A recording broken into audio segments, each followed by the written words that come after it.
Decíamos entonces, hoy pasamos a la segunda parte de la materia, que es el cálculo integral. Los temas, empezamos con los temas de la unidad 4. La unidad 4 habla de funciones escalares. ¿Recuerden? Yo les contaba, ya les hace tiempo en la primera clase, que las últimas unidades de la materia están organizadas según el tipo de función que vamos a estudiar. La unidad 4 son funciones escalares, en la unidad 5 curvas, en la unidad 6 superficies, en la unidad 7 campos vectoriales, porque el cálculo integral, que básicamente consiste en definir y calcular integrales, define distintas integrales para cada uno de esos tipos de funciones. Entonces, primero vamos a estudiar qué tipos de integrales definimos en el caso de las funciones escalares. ¿Estamos? Como ven acá, ese nombre, el nombre que tienen las integrales de funciones escalares es integrales múltiples. Son las primeras que vamos a ver, porque todas las integrales que vamos a aprender son un caso particular, por así decirlo, o son equivalentes a alguna integral múltiple. Así que esta es la definición de integral más importante de esta materia. Todas las integrales que vamos a usar en esta materia son algún caso particular o se pueden reducir a estas integrales múltiples. ¿Sí? Entonces, repito, para esta segunda parte vamos a hacer el cálculo integral, vamos a definir distintas integrales según el tipo de función, empezando por las funciones escalares. Y las integrales que usamos en funciones escalares son integrales múltiples. Es muy importante tener en cuenta que allá lejos, en análisis 1, había una sola manera de definir integral porque había un solo tipo de función que nos interesaba. Y básicamente los usos que le dábamos a esa integral estaban muy restringidos a ese tipo de función. Podíamos usar esa integral para calcular el área bajo una curva, para calcular promedios, ¿sí? Para calcular sumas infinitas. Pero en el caso de análisis 2, la variedad de funciones, la diversidad de casos, es mucho mayor. Entonces, la diversidad de situaciones geométricas que puedo plantear usando estas herramientas también es mucho mayor. No solamente puedo calcular áreas bajo curvas, puedo calcular longitudes de curvas, áreas de cortinas o de curvas verticales, puedo calcular volúmenes bajo mantas, y ello puedo calcular volúmenes dimensionales, n-dimensionales. En otras palabras, en general vamos a usar el cálculo integral para calcular longitudes, áreas y volúmenes de distintos tipos de objetos geométricos. Vamos a llevar el segundo objetivo de la materia hacia adelante. Vamos a básicamente cumplir con el segundo objetivo, que era usar las funciones para representar situaciones físicas o geométricas y poder resolverlas más fácilmente. ¿Estamos? ¿Alguna pregunta? Por supuesto, esto nos va a llevar toda la segunda parte de la materia y en el medio vamos a encontrar cosas muy interesantes. Así que lo primero que vamos a hacer es repasar en qué consistía esta idea de integral en el caso de una variable. ¿Sí? Bueno, en primer lugar, entonces repasemos cómo era la integral en una variable. Básicamente lo que nosotros planteamos en una variable es una herramienta que nos sirviera para calcular el área bajo una curva. Por supuesto, acá estamos hablando de integrales definidas. Todas las integrales que vamos a definir en esta materia son definidas, ¿ok? Después vamos a ver cómo las podemos usar para encontrar la primitiva de una jacobiana. Se lo vamos a ver en el capítulo 7, en la teoría de campos vectoriales. Pero mientras tanto, las integrales que estamos usando acá, básicamente tienen la gracia de ser integrales definidas. ¿Ok?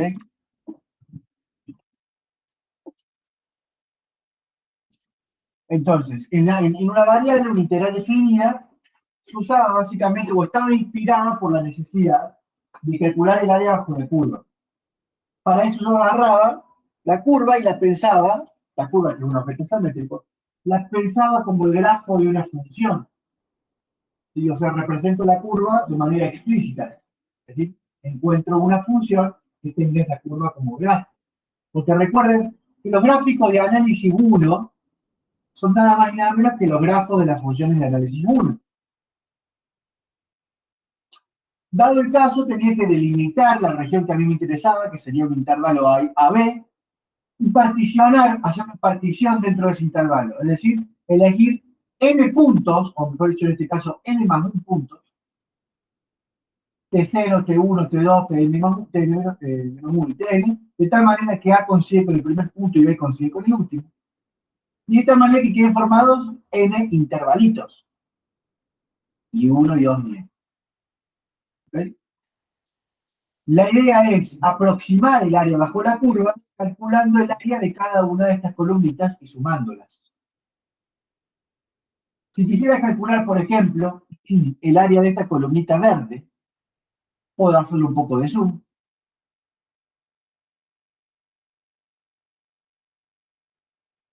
¿Sí? Y ver cómo puedo aproximar el área de esa columnita verde. Para empezar, si el intervalito es lo suficientemente chiquito, la altura y la función es lo suficientemente buena, la altura no varía mucho respecto de f evaluada en xy, donde xy es un punto dentro del intervalo, dentro del intervalito. ¿Sí? Si tomo un punto x dentro del intervalito, la altura esta no es muy distinta de f de xy, o no cambia mucho respecto a eso. Varía un poco, pero no mucho. Entonces el área de esta columnita va a ser el ancho del intervalito por la altura f de xy aproximadamente. Por supuesto, el ancho del intervalito sería el delta t sub i, el ancho del intervalito diésimo, y sería el ti menos el ti menos 1.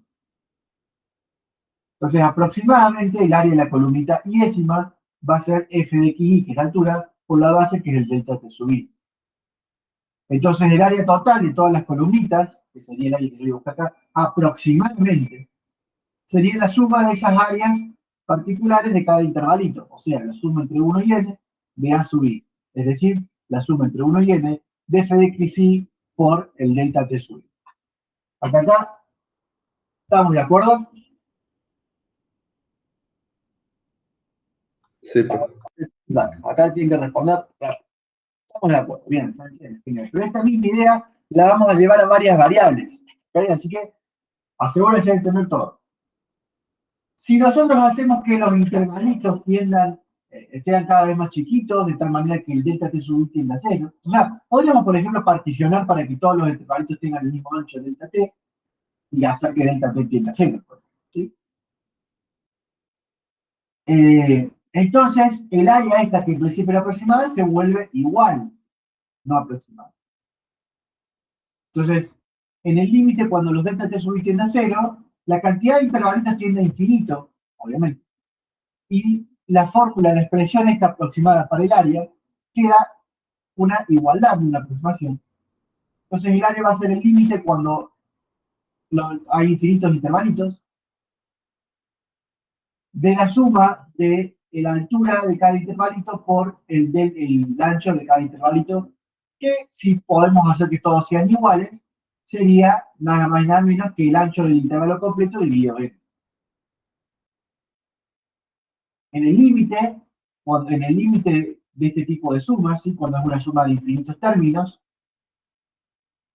donde se está multiplicando por el ancho de un intervalito que va teniendo ancho cada vez más chico, o que tiende a 0, entonces ese límite se convierte en un integral. Repito, cuando es el límite de una suma que tiende a infinitos términos, pero cada término está multiplicado por un factor, sería el ancho, que tiende a 0, entonces se dice que esa suma es una integral. Y es la integral entre a y b, porque esas son los límites del intervalo, de la función valuada en el punto, en los intervalos correspondientes, por los anchos de los intervalos.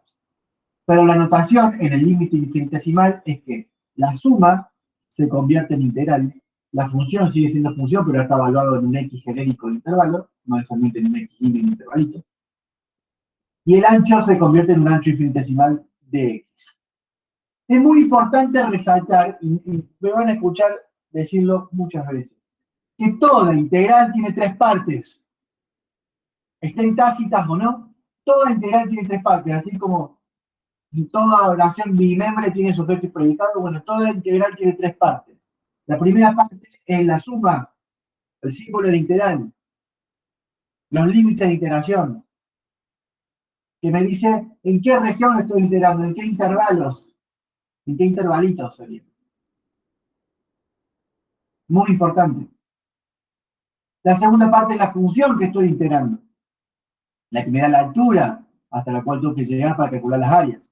Y la tercera parte es el ancho del intervalito. Cada una de las partes en la aproximación se condice con una de las partes en el límite, o sea, en la definición final. Y todas las integrales que nosotros vamos a estudiar en esta materia se reducen a integrales múltiples, así que todas van a tener estas tres partes. Si ustedes quieren hacer las cosas bien, entender bien cómo usar integrales y aplicar bien las recetitas y hacer bien las cuentas, recuerden siempre y nunca pierdan de vista que toda integral tiene tres partes.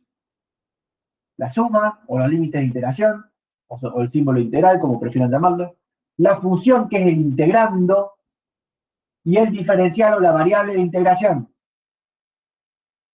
Siempre por una cuestión de notación de rigor y para que les sea más fácil y eviten toda confusión, siempre la variable de la que depende el integrando debería coincidir con la variable de integración que está expresada en el diferencial.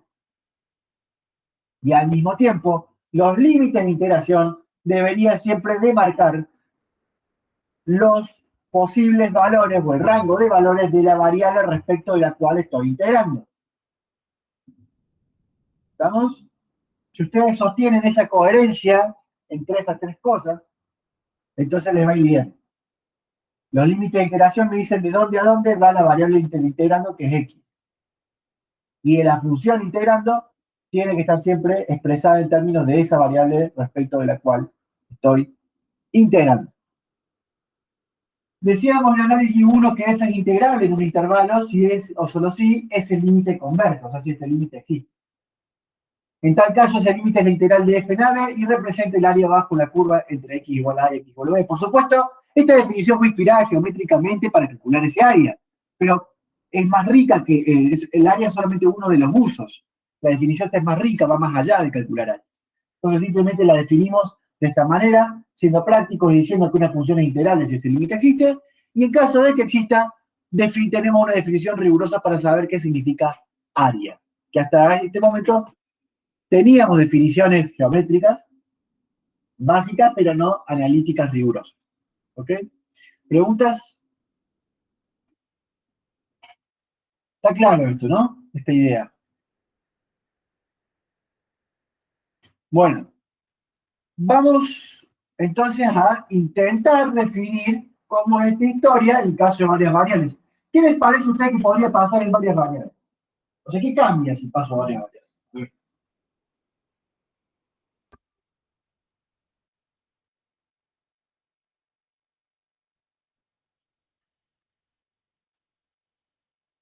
¿Qué cambia si me voy a varias variables, gente? A ver.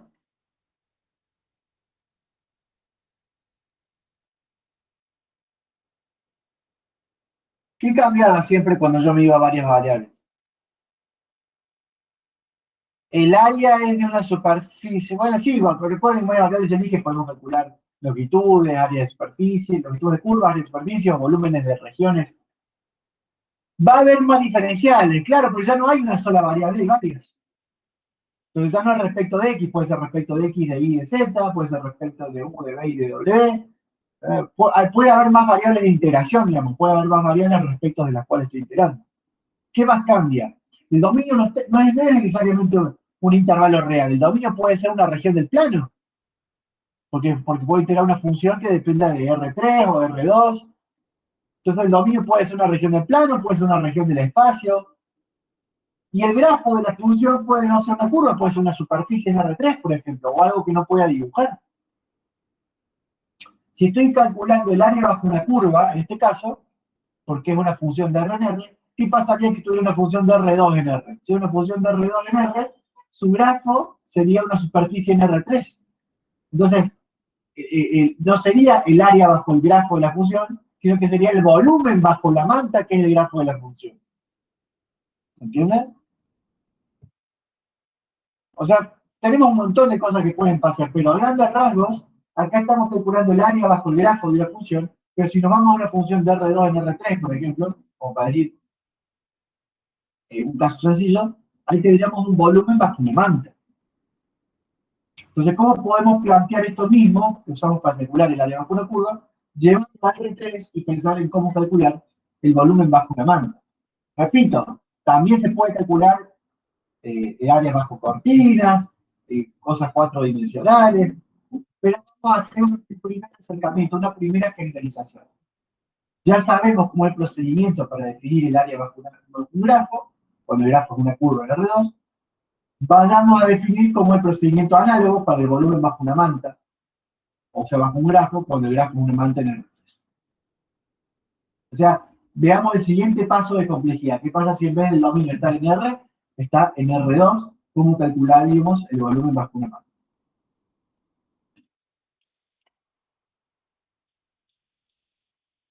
Bueno, acá miren el dibujito, presten mucha atención. Tenemos una función de R2 en R, entonces su grafo es una manta en R3. ¿Sí? Está el grafo de F. Y vamos a acotar el dominio, porque así como la función de recién me interesaba solamente el intervalo AB, acá me interesa solamente este dominio D, que no tiene por qué ser rectangular, que puede tener esa forma así de dignidad, por así decirlo. ¿Sí? Espero que reconozcan la dignidad cuando la vean.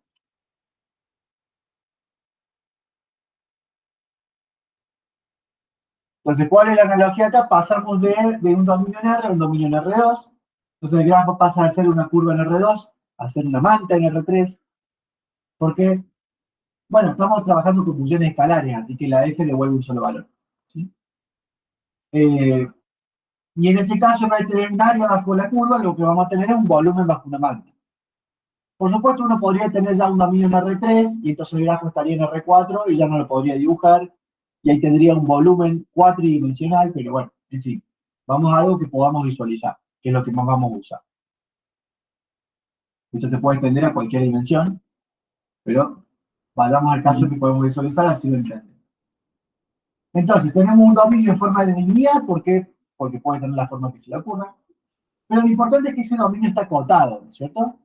Que no se vaya hasta el infinito, para tener cierta, como pasaba con las integrales de análisis 1, primero definamos la integral definida y después, si queremos, definimos integrales impropias que llegan hasta el infinito. Acá no, acá en esta materia no vamos a definir integrales impropias. Así que vamos a trabajar con dominios acotados.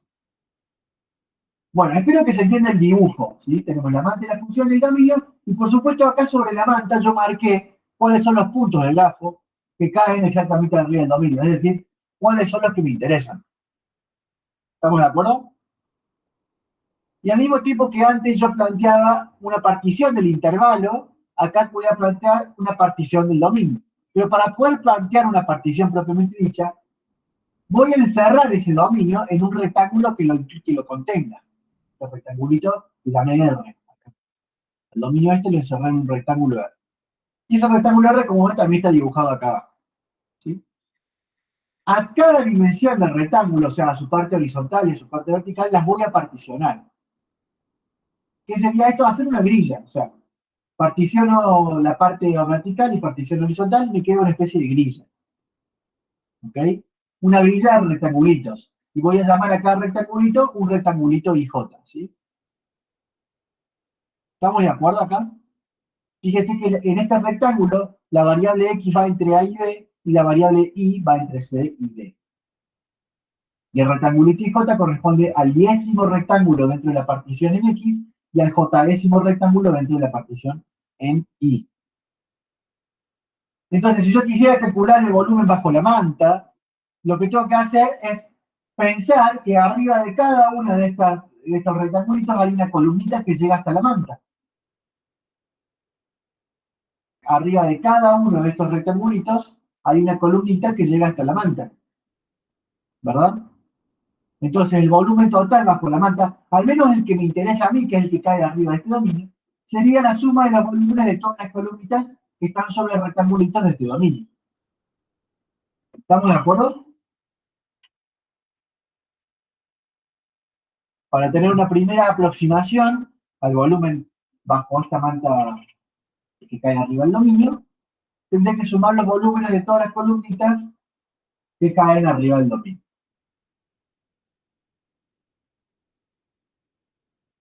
¿Preguntas?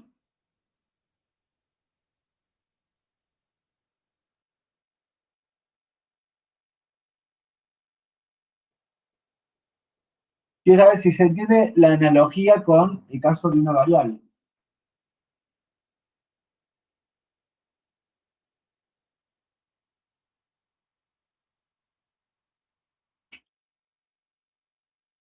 Bueno, si usted no responde, tengo que poner un poco de música. Si se entiende, bueno, genial. Entonces, vamos a verlo, vamos a calcular los volúmenes de estas columnitas. Y vamos a hacer igual que antes, vamos a calcular primero de una manera aproximada, y después vamos a sumar todas las columnitas, y después vamos a dar el límite, etc.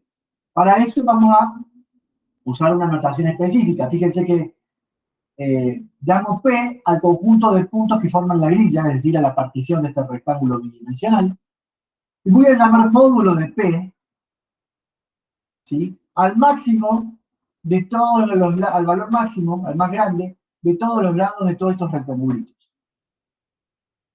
O sea, agarro todos estos rectangulitos, mido cuánto mide sus lados, y el más grande de todos ellos sería el máximo de la partición. ¿Por qué? Porque si este módulo tiende a 0, significa que el lado más grande tiende a 0. Entonces todos los rectangulitos se hacen infinitesimalmente chiquitos. Si el más grande de los lados tiende a 0, significa que el más grande de los rectangulitos tiene un lado que tiende a 0, entonces todos los rectangulitos tienen que ser muy chiquititos. En otras palabras, la partición se hace infinitamente fina, con infinitas columnitas, por así decirlo. Que es muy parecido a lo que pasaba antes cuando pedíamos que el n tiene infinito o que el delta x tiene a 0, ¿cierto? Eso en la jerga se dice hacer que la partición sea infinitesimalmente, perdón, infinitamente fina. ¿Ok? Bueno, y eso obviamente mejoraría la aproximación de la suma que usamos para calcular la integral.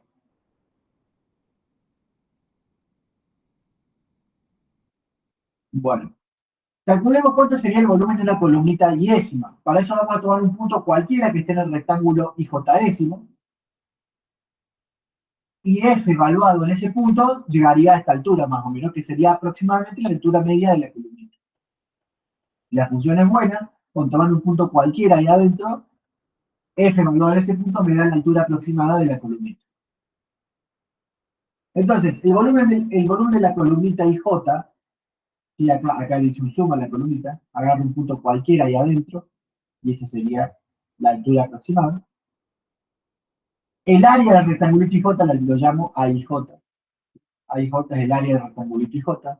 XIJ es un punto cualquiera dentro de ese rectangulito. Y voy a definir la función f sub d, fíjense, porque no puse f acá, puse f sub d.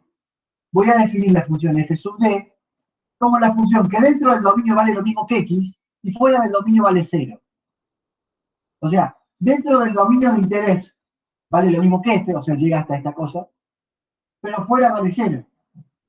O sea que el grafo de la f sub d no es toda esta manta roja, sino esta manta azul, que es el pedazo que cae arriba del dominio, pero fuera de eso el grafo está aplastado en el piso, vale 0.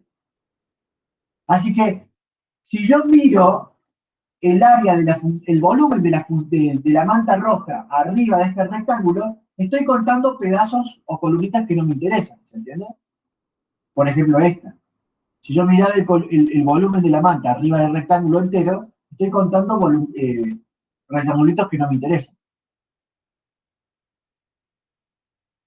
En cambio, si miro el volumen abajo de la f sub d, pero arriba del rectángulo entero, como la f sub d fuera de esta cosa azul vale 0, o sea, fuera del dominio vale 0, Puedo sumar todo el rectángulo, todas las cosas que caen afuera del dominio no suman nada, porque vale 0. Entonces me simplifica un poco la notación, ¿me explico?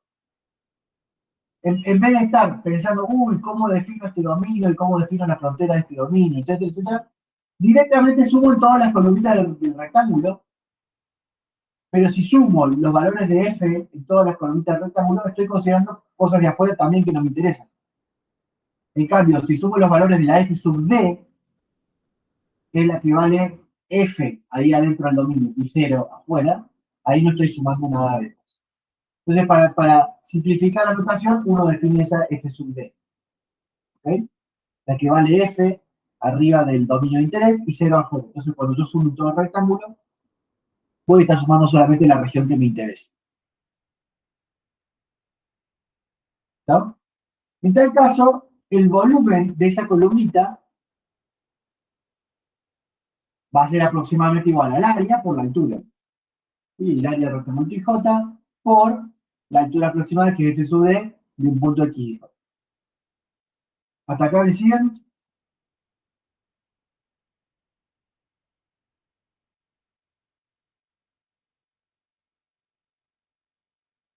Bien. Entonces el volumen total bajo la manta va a ser la suma de los volúmenes de las columnitas, es decir, la suma en todos los rectangulitos de los volúmenes de cada columnita. En otras palabras, la suma en IJ de f sub d en XJ por el área del rectangulito IJ. En el límite infinitesimal, cuando la partición es infinitamente fina, o sea, cuando el módulo de la partición tiende a 0,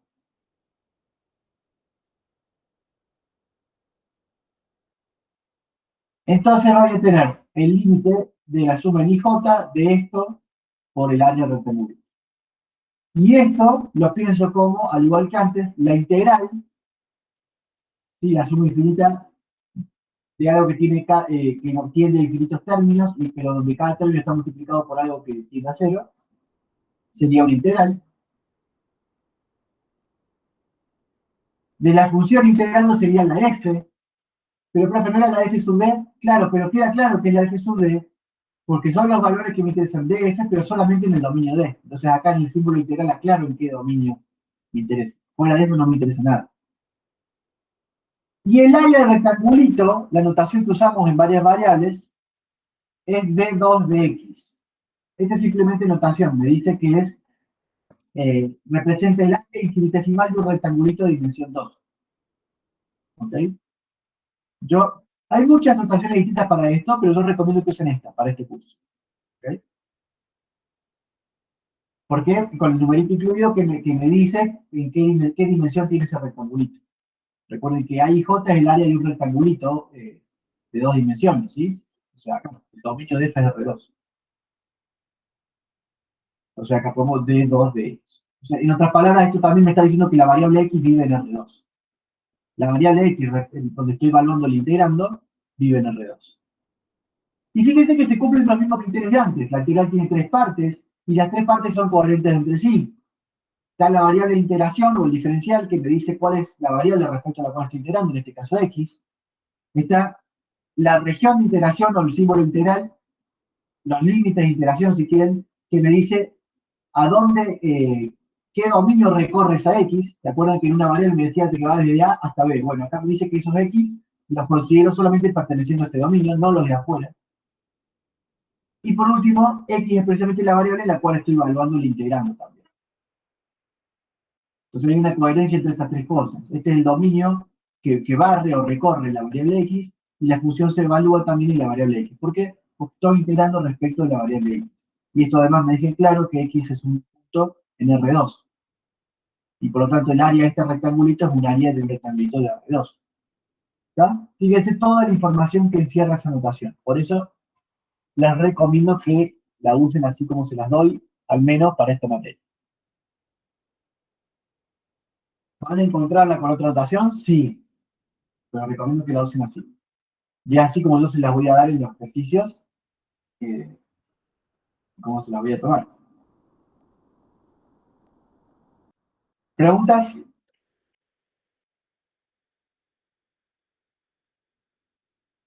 No pierden nada si consideran que Esto significa nada más y nada menos que suma infinita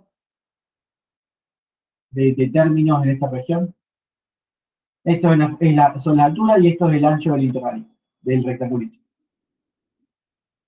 Es una buena manera de interpretarlo. ¿Ah? De hecho, hay muchas integrales que se pueden resolver analíticamente, pero hay muchas, la enorme mayoría no se puede. La enorme mayoría de los problemas en la ciencia y en la tecnología, de los que van a encontrar ustedes en el futuro cuando tengan que hacer cuentas, son problemas que no tienen su integral no se conoce así de manera exacta. Entonces la única manera de calcularla es numéricamente, o sea, decirle a la computadora que haga esta suma que está acá. Pero para que la suma sea realmente aproximada, tienes que tomar rectangulitos cada vez más chiquitos. Entonces hay maneras, por ejemplo, de saber si el rectangulito es lo suficientemente chico, poder asegurar que la suma sea lo suficientemente aproximada a la integral del integral. Por eso, definir la integral a través de este tipo de sumas es importantísimo, porque es en el fondo lo que vos le tenés que enseñar a una computadora que haga, la mayoría de las veces. Esto es algo abstracto, matemático, teórico, pero en el fondo que funciona en un puñado de casos, pero en la enorme mayoría de los casos hay que usar esta suma. Estas sumas se llaman sumas de Riemann. La idea de que el límite de esta suma es la integral es que cuando esto es muy chiquitito, o sea, cuando la partición es muy fina, el valor de esta sumatoria con esta integral es muy aproximado. Entonces vos lo que le vas a decir a la computadora es recortarme el dominio de interés en un montón de pedacitos muy chiquititos y calculame esta suma. ¿Estamos? Por supuesto, esto lo hicimos para un volumen bajo una manta, pero se puede extender esta misma idea a varias dimensiones. La diferencia no la vamos a poder dibujar, pero es la misma idea.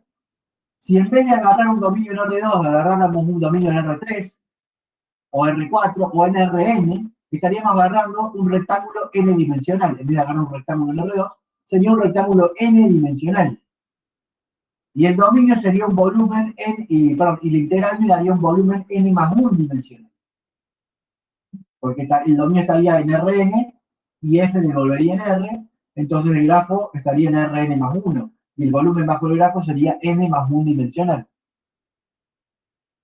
En tal caso, un volumen n más 1 dimensional se puede definir como el límite cuando la partición es infinitamente fina de, en vez de tener dos sumatorias en I y J, tengo n sumatorias distintas, una para cada dimensión. Por eso los índices los llamo I1 y n. La función va a estar evaluada en un puntito del rectangulito n-dimensional, o sea, en un puntito correspondiente a esos valores específicos de los índices, I1 y n. Y va a estar multiplicado por el área n-dimensional de ese rectangulito n-dimensional. En el límite me queda esto que está acá, y esta es la notación que nosotros vamos a usar. La integral en el dominio n-dimensional de la función f de x respecto de la variable n-dimensional x. Esto me dice que x vive en Rn, f la evalúa en x, y x recorre todos los puntos del dominio S que está en Rn. ¿Está? Es una generalización del planteo que acabamos de hacer. ¿Preguntas?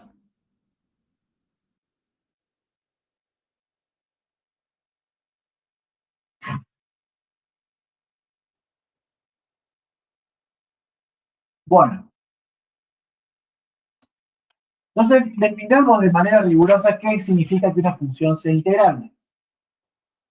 Y esta es la definición de Riemann, ¿sí? Hay muchas maneras de definir que una función sea integrable o de definir integrales.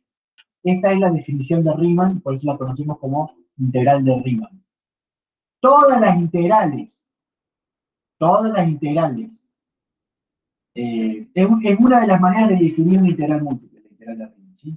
Ahora en un ratito vamos a ver que vamos a usar otra también. Y después hay otras que no las vamos a ver en este.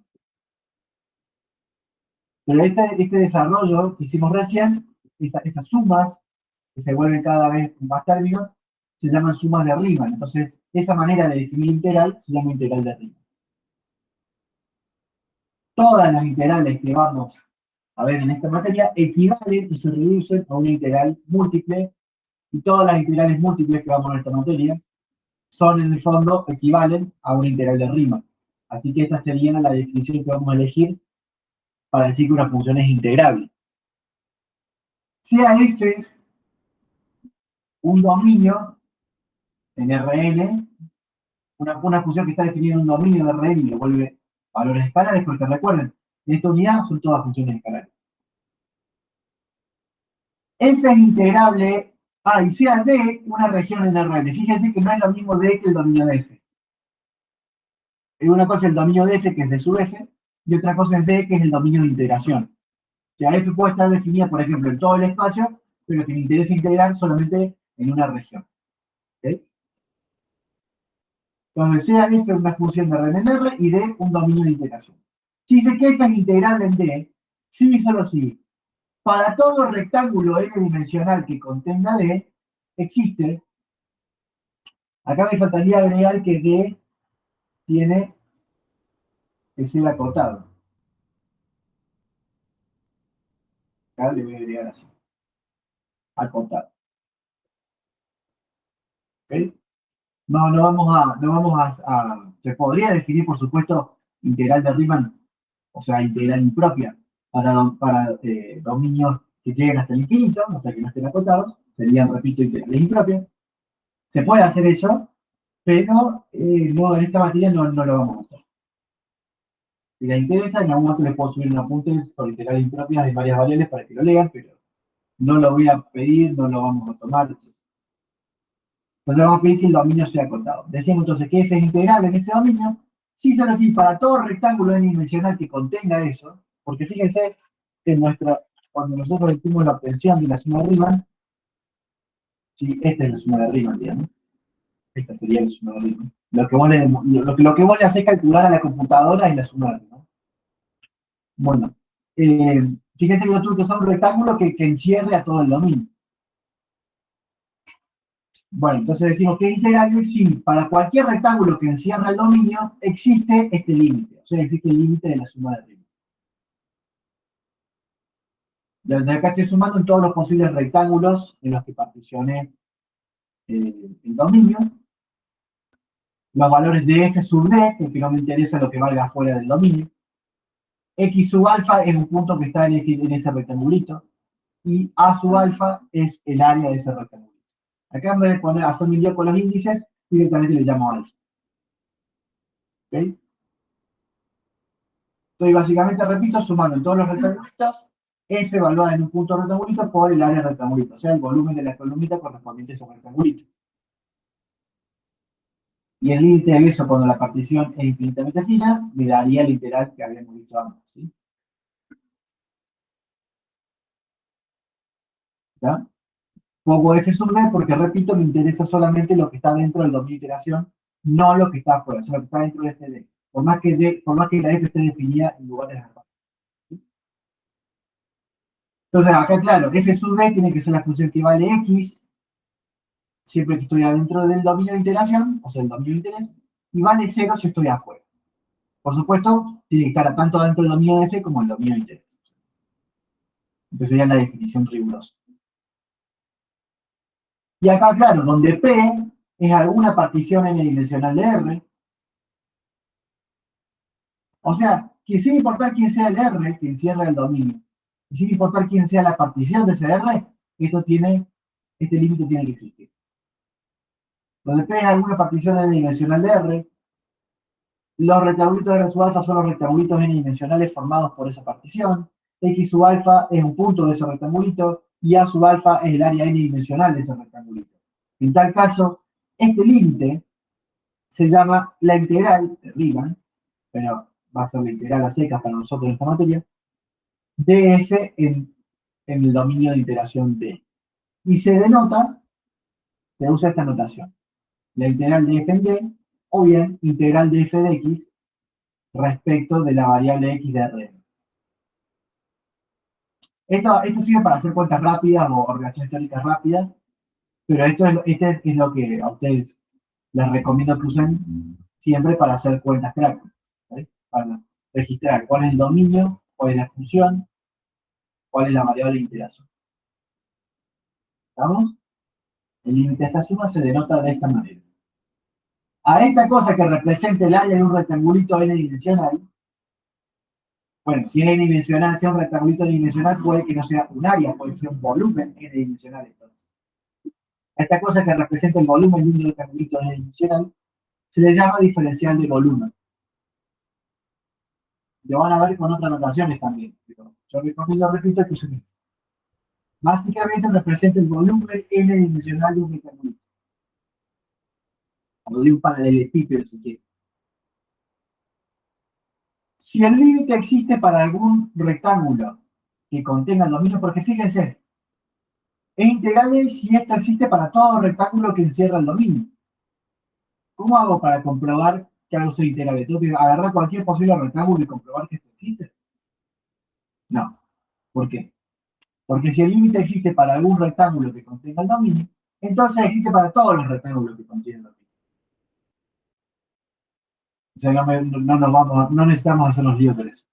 Y vale lo mismo en todos los casos. O sea, si la integral la calculo usando un rectángulo, vale lo mismo que si la calculo usando otro rectángulo, por así decirlo. Así que la integral está bien definida, su valor es único, por así decirlo. ¿Está? Entonces, o sea, por supuesto, esto no vamos a entrar en detalles ni lo vamos a demostrar, simplemente se los dejo anotado para que sepan que esto es una definición muy robusta. ¿Okay? Hay definiciones más robustas todavía, pero repito, no las vamos a ver en este momento. Si al que le interesa, por ejemplo, son las integrales del Lebesgue, que son una generalización de las integrales de Riemann, a casos mucho más complejos y ricos. Bueno, preguntas hasta acá, ¿qué significa función integral? ¿Está claro? Significa básicamente que ese límite existe. Y acá tienen todos los datos de Rion, ¿no es cierto? ¿Qué es cada una de las cosas?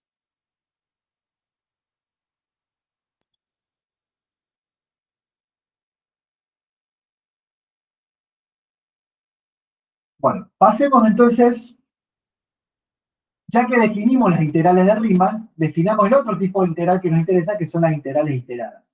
Las dos son los dos casos que vamos a ver de integrales múltiples. Para que entiendan la diferencia, antes de pasar a eso, quiero saber, asegurarme que no le quedó ninguna duda. ¿Está claro cuál es la inspiración de esta definición y cómo la extendía a varias variables? Todo este análisis que hice acá me inspiró la definición de Riemann. Entonces ya tenemos nosotros definidas las integrales. Pero ¿qué pasa? En la práctica uno no se pone a calcular por sumas de Riemann y calcular su límite. No es esta la manera que vamos a usar para calcular integrales. O sea, es la manera que vamos a usar para enseñarle a una computadora a calcular, pero no para calcular nosotros en lápiz y papel. Es la manera que es muy útil para demostrar propiedades teóricas o entender el concepto. Pero no es la que no es muy útil a la hora de calcular integrales en ejercicios. Andá a definir rectangulitos y ponerte a calcular este producto y esta suma y hacer la suma tiene ese límite. Se puede, ¿eh? Pero es bardazo. Largo y es feo y en muchísimos casos ni siquiera se puede tampoco. Entonces, es realmente un bardo. Tiene una utilidad teórica, la suma Riemann, y computacional, pero no tiene utilidad práctica. ¿Okay? Entonces, ya que está claro dónde nos inspiramos y está clara la definición, vamos a tratar de inspirarnos de otra manera y hacer una nueva definición que sea equivalente a esta, pero que nos permita calcular las cosas de manera más sencilla. ¿Estamos? ¿Se entiende la idea? Nosotros nos inspiramos en este procedimiento e hicimos esa definición. Bueno, ahora vamos a hacer otro procedimiento análogo y vamos a hacer otra definición para la misma cosa. ¿Okay? Este proceso de encontrar volúmenes de columnitas y hacer el límite de esa suma es el proceso de Riemann. O sea, de esta manera definimos integral de Riemann. Lo que vamos a hacer ahora es otro tipo de proceso y otro tipo de definición que se llaman integrales iteradas. ¿Okay? Ahora, En ambos casos, nosotros vamos a buscar calcular el volumen bajo una manta. Así que en el fondo, ambos procesos son equivalentes. Estoy calculando la misma cosa. La diferencia es que usando el proceso de Riemann, ya en la definición de Riemann, tengo ventaja, o sea, es útil desde el punto de vista teórico y computacional, pero no desde el punto de vista práctico. En cambio, usando este otro proceso de integrales iteradas, no es útil ni teórica ni computacionalmente, pero sí es útil a la hora de hacer cuentas con lápiz y papel, o sea, en los ejercicios prácticos de esta materia.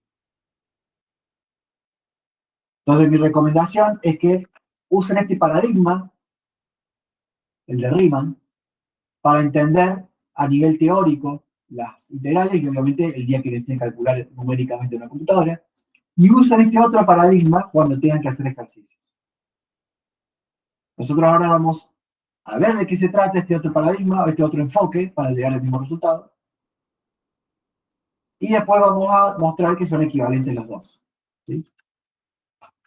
El paradigma de Riemann y el paradigma de integrales iteradas son las dos versiones de integrales múltiples que vamos a ver en esta materia. Las dos son integrales múltiples, ¿sí? Nada más que estamos haciendo dos enfoques distintos. En los dos casos estamos tratando de calcular volumen bajo una manta, pero acá lo hicimos siguiendo determinado procedimiento y determinadas definiciones, que involucraron particiones y rectángulos, y acá lo vamos a hacer de una manera completamente distinta. ¿Tá? Pero las dos son integrales múltiples. Y las dos son equivalentes, tienen distintas utilidades, pero las dos van a dar los mismos resultados. ¿Está claro? En esta palabra, las integrales iteradas equivalen a integrales de Riemann. Y todas las otras integrales que vamos a aprender a lo largo de esta materia en las futuras unidades se reducen a integrales de Riemann. Así que, en el fondo, todas equivalen, los de esta materia, o se reducen a sumas de Riemann. Bueno, ¿en qué consiste esto de las integrales iteradas? Bueno, repito, seguimos queriendo calcular el volumen bajo una región, bajo una manta, mejor dicho, y arriba de una determinada región, pero vamos a tratar de hacerlo de otra manera. Como lo que queremos calcular es lo mismo que antes, seguramente vamos a llegar a un resultado que me dé exactamente lo mismo que antes. O sea, que sea equivalente a la integral de Riemann. Y sí, así es. Pero la fórmula que vamos a obtener es distinta. ¿En qué consiste esto en las integrales iteradas? Bueno, repito, queremos calcular el volumen de una manta y vamos a hacer un planteo distinto. Supongamos que tenemos el grafo de la función al igual que antes, pero me interesan solamente los valores de la función que están arriba de este dominio D. O sea, esa parte que está marcada ahí. ¿Okay? Prestemos un poco de atención a cómo es ese dominio, porque las integrales iteradas ya no puedo poner cualquier dominio D como sé con el de. Las integrales iteradas tengo que poner un dominio D un poco especial. ¿Sí? El dominio D tiene que ser de tal manera que los límites verticales son fijos, son así, rectos. Y la variable I va de C a D. Presten mucha atención acá. La variable I va desde C hasta D. Fijo, por eso es una recta. No sube y baja, ahí no es nada. Pero las variables X pueden ir de una curva, por así decirlo, a otra curva. En otras palabras, para cada valor de I, por ejemplo I0, la variable X va a ir de uno hasta otro, pero los límites de la variable X dependen del punto I donde me paré. O sea, si me paro en este otro, los límites de X cambian. Si me paro acá, los límites de X cambian.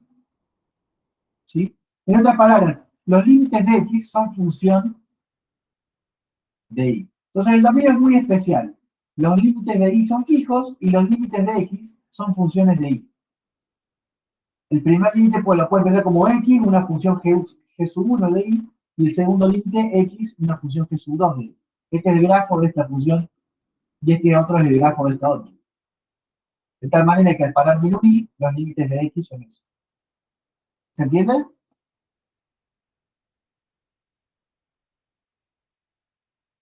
no puede tener cualquier forma el dominio. No puede pegar vueltas, esto, nada. Tiene que ser los límites de X, tiene que poder expresarse como grafos en función de Y. Y los límites de Y tienen que estar fijos. ¿Está claro?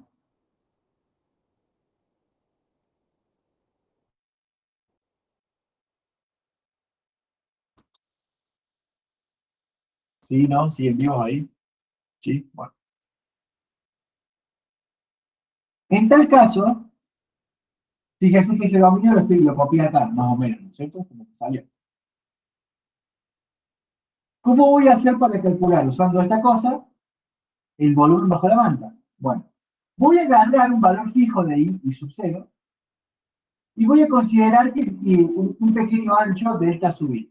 Entonces, estoy acá usando una especie de franjita. Voy a considerar una franjita verde dentro de este dominio. Ahí la marqué. Esa franjita verde corresponde al valor I sub 0 y tiene un ancho delta I. Y voy a considerar cuál es el volumen de esta plancha que queda acá, que consiste en la plancha que queda justo abajo del grafo, pero exactamente arriba de esa franjita. La plancha que queda abajo de la manta, pero arriba de la franjita. ¿Está? Fíjense que, de nuevo, a mí solamente me interesa el volumen de la parte azul, o sea, el volumen de la manta roja que cae exactamente arriba de este dominio. Entonces, para poder aproximar ese volumen, voy a calcular primero el volumen de esta plancha, que es la parte de la manta, el volumen bajo la manta, que cae exactamente arriba de la franjita. Fíjense que la variable I va entre C y D, ¿sí? Y que la franjita tiene ancho delta I. Y fíjense que los puntos de ahí arriba tienen una altura, si la función es igualita, los puntos de ahí arriba tienen una altura que es toda una curva a esta altura, por así decirlo. Y es la curva f de x y 0, porque recuerden que acá y está fijo en el valor y 0. Entonces todos estos puntos de acá tienen valor y igual a y 0. Así que esto sería los f de x, donde y es igual a y 0. En otras palabras, los f de x y 0. ¿De acuerdo?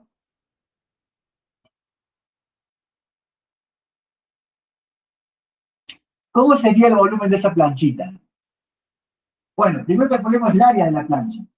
El área de la plancha que está a la altura y 0. A la altura y 0 me refiero no a la altura de esta vertical, sino que en el valor del y igual a 0. ¿Sí? El volumen del área de esa plancha, fíjense, agarro esa plancha y la acuesto sobre la otra. ¿Sí? Esa plancha que está ahí, la acosté sobre la otra. Decíamos que la parte de arriba son los puntos de la forma f de x y 0. Porque serían los valores de f de x y, pero con y fijo en y 0. Y por supuesto, en esta plancha, en esta franjita, los valores de x iban entre G1 de I0 y G2 de I0. De acá hasta acá.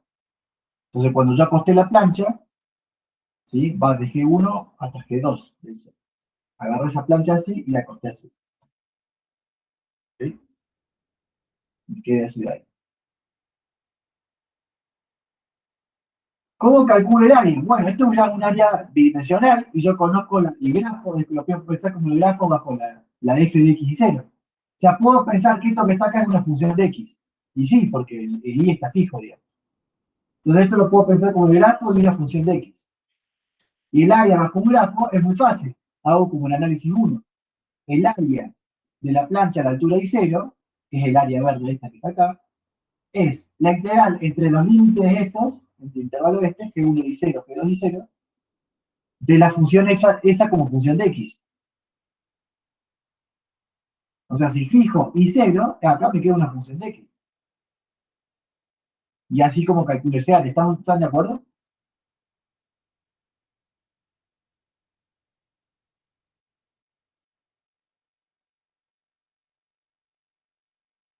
Bien. Ahora que tengo el área de la plancha, vamos a ver cuál es el volumen entonces de la plancha, porque la plancha tenía un área y un volumen, pero el volumen sería, como fíjense la forma que tiene, el volumen sería el área esa multiplicada por el ancho. Aproximadamente, ¿no? Obvio. Si el ancho es muy chiquitito, la función no cambia mucho de ahí hasta ahí, Entonces, aproximadamente va a ser el área de la plancha multiplicada por el ancho. Entonces, el volumen de la plancha a esa altura sería esa área por delta I. Sumando los volúmenes de todas las planchas, de acá hasta acá, o sea, para todos los valores de I entre C y D, sumando los volúmenes de todas las planchas, tengo el volumen del bajo la manta. Al menos una aproximación, ¿sí? ¿Sí? Los volúmenes de todas las planchas de acá suman el volumen bajo la manta aproximadamente. Entonces el volumen bajo la manta va a ser aproximadamente la suma en todas las planchas de este volumen de acá. Es decir, del área de la plancha correspondiente por el delta I. En el límite, cuando el delta I se hace cero, o sea, en el límite infinitesimal, me queda que en vez de ser aproximado va a ser igual, y decir la suma en todas las planchas equivale a decir que la variable I va entre C y D. ¿Sí? Porque esta era la plancha fijada en un determinado I. Bueno, hacemos que I vaya entre C y D. Del área de la plancha por el ancho infinitesimal. Recuerden, siempre tiene tres partes. Ahora digo, la suma en todas las planchas sería como ir con I, que va entre C y D, del área de la plancha en esa altura I, por el ancho infinitesimal de su. Y por supuesto, fíjense que la variable de integración va entre C y D. Y el integrando está expresado en función de esa variable de integración. Y esto, por supuesto, como el área esa me había dado esto de acá, lo reemplazo ahí abajo, me queda el área en la plancha diésima sería la integral entre G1 de I y G sub 2 de I de f de x y de x, lo que está entre corchetes. Entonces sería la integral entre C y D respecto de I del área, que es lo que está entre corchetes. Lo repito, el área era la integral entre G1 y G2 de f de x y de x, como función de x. Y bueno, la integral entre G1 y G2 de f de x y para ese valor específico de y, pero considerando como función de x. Esto es muy importante a la hora de hacer ejercicios que no pierdan de vista, porque cuando yo estoy haciendo esta integral entre corchetes, y es constante, porque eso es nada más y nada menos que el área de la plancha a la altura I. Entonces, en esto que está acá, acá I era constante. Estoy integrando respecto de X nada más. Entonces, cuando ustedes hagan esta cuenta, mientras están haciendo este paso, tienen que considerar que I es constante. Y hacer un integral que es respecto de X. Los límites de interacción, como I es constante, también son constantes acá. Finalmente, el resultado les va a dar algo que puede depender de I. O sea, mientras hacen ese integral, I es constante. El resultado puede depender de I. El resultado final, una vez que ya lo hicieron. Y ahí recién hacen esta otra integral. Y ahí recién I deja de ser constante. ¿Se entiende? ¿Por qué? Porque es el área de una plancha con I fijo. Entonces, primero, a la hora que calculen ese área, tienen que considerar que I está fijo. Y una vez que calcularon el área, recién ahí pueden pensar que depende de I y hacer ese integral. ¿Estamos? Fíjense que esta definición, esta notación y este paradigma no es igual que el de Riemann. El de Riemann yo calculaba volúmenes de columnitas, acá estoy usando volúmenes de planchas. Y me estoy valiendo de la definición de integral de análisis 1, cosa que Riemann no dice. La definición de Riemann es más general que la de análisis 1. Acá, en integrales iteradas, me estoy apoyando en la definición de análisis, sí o sí. En otras palabras, estoy convirtiendo esta integral de varias variables, que es un volumen de varias variables, digamos, en dos integrales de una variable. Primero calculo esa y después calculo esta otra. ¿Ok? Por eso también se la conoce como integral doble. Y si fueran más variables, sería una integral triple o integral múltiple. En el fondo, una integral en un dominio de Rn equivale a n integrales de una variable. En este caso sería una integral en un dominio de R2 que equivale a dos integrales de una variable. ¿De acuerdo?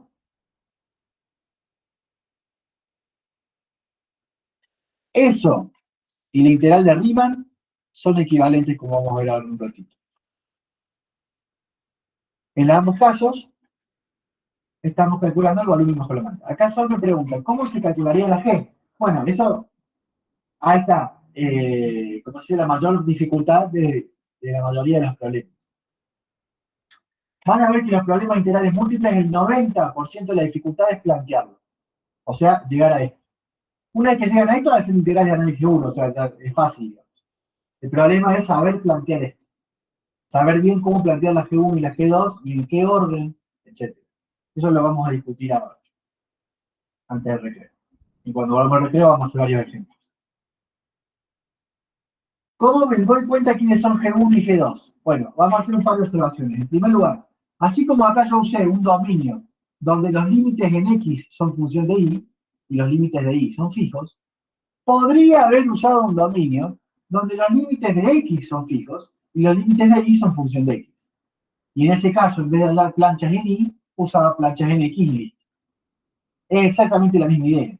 En vez de quedarme una integral acá respecto de Y afuera y respecto de X adentro, me quedaría una de Y respecto de Y adentro y una respecto de X afuera. Y siempre empiezo calculando por lo que está adentro. Voy de adentro hacia afuera. ¿Ok?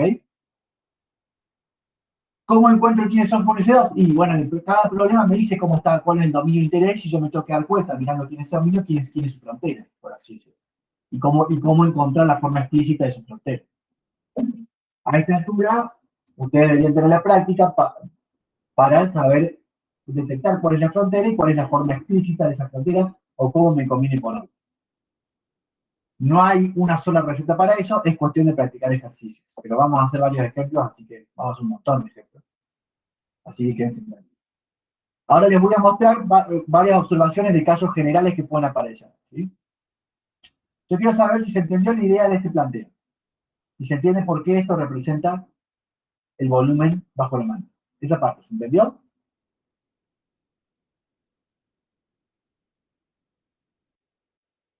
Bien, bueno. Entonces vamos a hacer varias observaciones. Fíjense, el orden de iteración, o sea, el orden de que pongo, si le pongo la X adentro y la Y afuera o al revés, depende del caso, de cómo es el dominio y cómo se lo plantea. Por ejemplo, si a mí me dan un dominio así, como este que está acá, los valores en Y son constantes, los límites en Y son constantes, pero los límites en X son claramente funciones de Y. Entonces, en este caso me conviene poner el Y afuera, porque los límites en Y son constantes, y el X adentro, porque los límites de X dependen de Y. ¿Se dan cuenta? Igual que recién, digamos.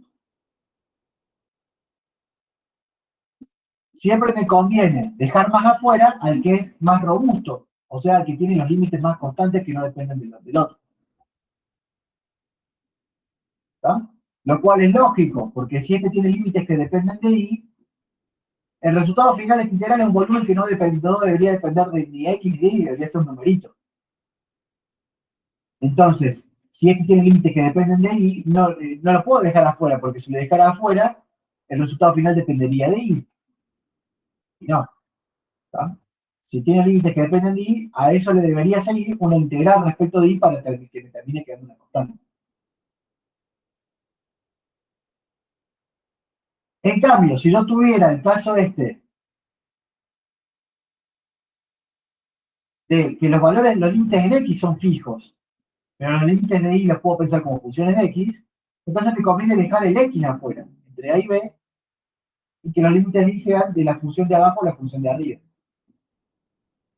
¿No? Por eso, el orden de iteración, ya sea primero X y después Y, o primero Y y después X, depende del caso, de cómo sea el dominio que a mí me dan. ¿Sí? Ahora, ¿hay dominios donde lo puedo plantear de las dos maneras? Sí, hay dominios donde lo puedo plantear de las dos maneras. Entonces, ahí depende de cómo lo planteo yo, pero es totalmente válido de ambas formas. Por ejemplo, este. Si yo tengo ese dominio que es una circunferencia, o mejor dicho, un círculo, los límites de X van entre A y B y los de Y entre C y D. Pero yo puedo o fijar los límites de X y pensar que Y va desde la curva de abajo hasta la de arriba, O fijar los límites de y pensar que X va desde la curva de la izquierda hasta la curva de la derecha. Es lo mismo. Fíjense. Acá lo puedo pensar como que fijo X entre A y B, y después el Y va a ir entre la curva de la abajo, que sería la C de X, hasta la curva de arriba, que sería la D de X. O bien, sería exactamente igual, equivalente, a pensar que X va entre, perdón, la Y va entre C y D, y los límites de X van entre la curva de la izquierda, que es la A de Y, hasta la curva de la derecha, que es la B de Y. En este caso, ambos planteos son válidos y equivalentes. Así que el orden de iteración va a depender de cómo es el dominio, o sea, qué tipo de planteos me permite el dominio, y en el caso de que me permita ambos, cómo lo quiero plantear yo. ¿Está?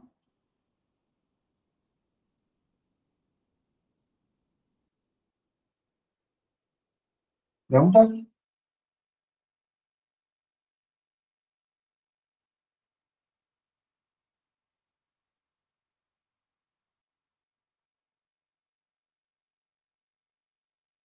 Por supuesto, hay una pregunta que queda picando que es, bueno, estaría bueno ponerse a practicar para ver si fijo, por ejemplo, acá los valores de X, cómo encuentro C de X y D de X. Pero eso repito, a mí el dominio me lo van a dar de alguna manera, que yo pueda ver quién es su frontera y encontrar la forma explícita de las partes de esa frontera.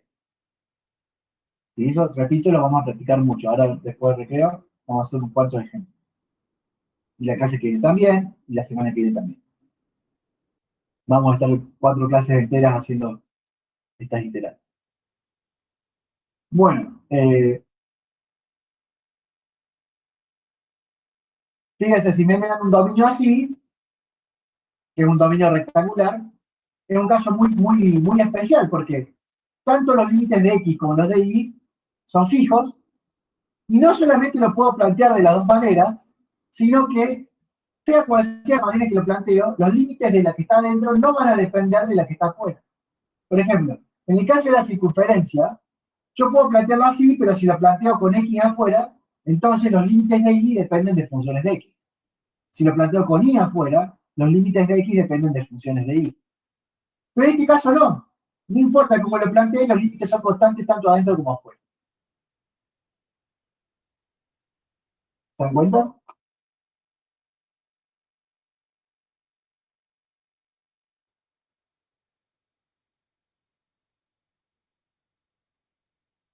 Vamos de vuelta.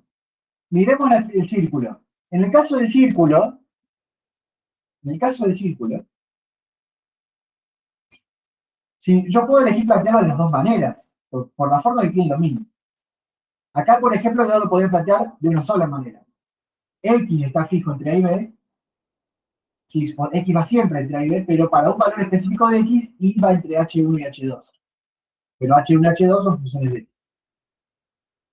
Bueno, acá puedo plantearlo de esa manera o al revés también. Puedo fijar X entre A y B, y para un valor específico de X, fijar, ¿sí? Por ejemplo, para este valor específico de X, hacer que Y vaya desde C de X hasta D de X.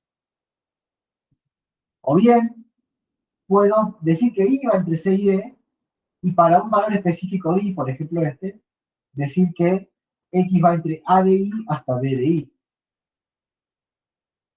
Entonces, en ambos planteos, los límites de la variable interior dependen de la otra variable, la de afuera.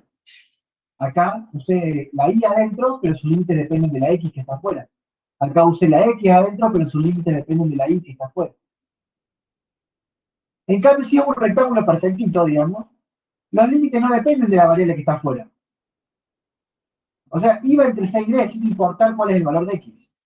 Entonces, esto no es C de X o D de X, es entre C y D y punto. O sea, como funciones de X son constantes, por así decirlo. ¿Está? Bueno, estos son a grandes rasgos los 4 casos que se van a encontrar. Y vale la pena que ustedes en cada ejemplo entiendan cómo plantearlo. Y por supuesto también van a encontrar casos de R3, que eso, bueno, llegado el momento, veremos los ejercicios y les mostraré cómo pensarlos. ¿Okay? Esto para que vayan teniendo una idea de cómo ir haciendo el planteo. Porque repito, el paradigma de Riemann me sirve a nivel teórico y computacional, pero es el paradigma de integrales iteradas, o sea, este tipo de planteo, el que yo voy a usar en los ejercicios. Y que en esta materia vamos a usar en los ejercicios, porque es mucho más fácil de aplicar para hacer cuentas, digamos, a papel y lápiz. Simplemente haces dos integrales de análisis uno y listo. O tres, dependiendo de qué problema sea. Entonces, para terminar, antes de pasar la creo, un par de observaciones más. Se suele poner la variable de integración al lado del signo integral, o sea, se suele juntar estas dos cosas, para recordar más fácilmente qué variables corresponden a qué límites. En otras palabras, si yo dejé la x afuera y la y adentro, suelo poner, fíjese, si x va entre a y b, los pongo puntos. Integral entre a y b de x. Y como y va entre c y d, los pongo puntos. La integral entre c y d de y. Y recién al final pongo el integrando.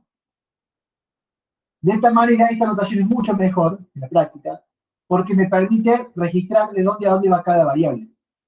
Si uno podría hacerlo así, lo cual como que diría, bueno, sí, esto te recuerda en qué orden lo tenés que hacer. Primero lo de adentro, después lo de afuera, y además se condice con la deducción que nosotros hicimos, porque esto es el área de la plancha, y esto es la integral de las áreas de las planchas.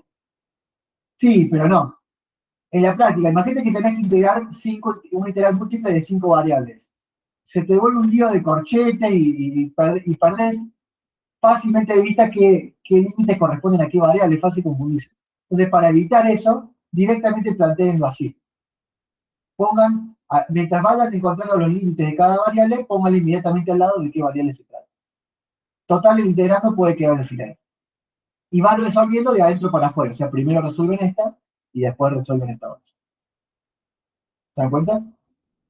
Entonces, yo prefiero que hagan esto. Y ustedes lo van a preferir seguramente también. Pero es lo mismo, es nada más que notación. ¿Ok? Y por supuesto, esta idea se puede extender a varias variables. Si ustedes tienen, fíjense, tienen un lío de corchetes porque tienen n variables, anda a mirar rápidamente qué límites corresponden con cuál. Anda a copiar esto después así sin equivocarse. No, es mucho más fácil de poner que la variable 1 va entre A1 y B1, la variable 2 entre A2 y D2, etc.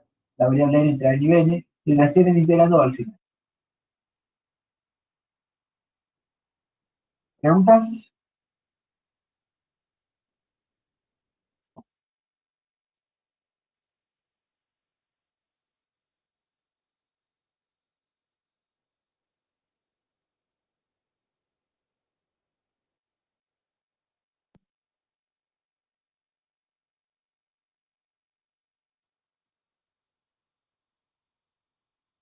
¿No hay preguntas? Bueno, hacemos un recreo.